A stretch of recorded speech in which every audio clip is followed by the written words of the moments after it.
আমরা আজকে কিশোরগঞ্জ নিকলি হাওর যাইতেছি।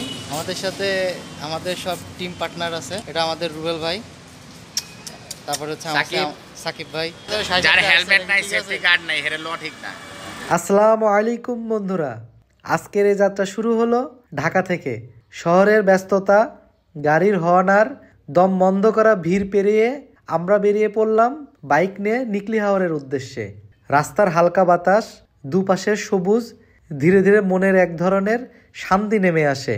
নরসিংদীতে ঢুকতেই বদলে যায় সকল দৃশ্যপট। গ্রাম বাংলার প্রাকৃতিক সৌন্দর্য, ধানক্ষেত, তালগাছ আর ছোট ছোট বাজার আমাদের পথকে করে তোলে আরও জীবন্ত। খুব সুন্দর একটা ট্যুর চলতেছে। এরপরে আর কিছু 60 কিলো দূরে আমরা নিকলি হাওরে যে পৌঁছাবো।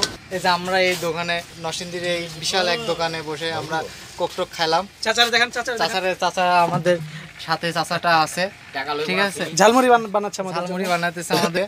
যাই হোক, এরপরে আমরা আবার আমাদের ট্যুর শুরু করব নরসিংদী থেকে নিকলি হাওর। নরসিংদী পেরোতেই দুপাশে ছড়িয়ে পড়ে গ্রামের নরম নীরবতা।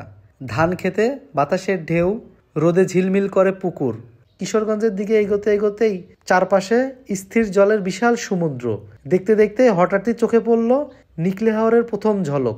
মনে হলো কত বড় এক শান্ত জলরাশি, যেন আকাশটা নেমে এসে পানিতে মিশে গেছে। নিকলি হাওরে ঢুকতেই বাইকের শব্দ যেন মিশে যায়, শুধু বাতাসের শো শো শব্দ আর দূরের নৌকার ইঞ্জিনের গুনগুনানি। স্বচ্ছ জলের ওপর নৌকা ভেসেই চলেছে।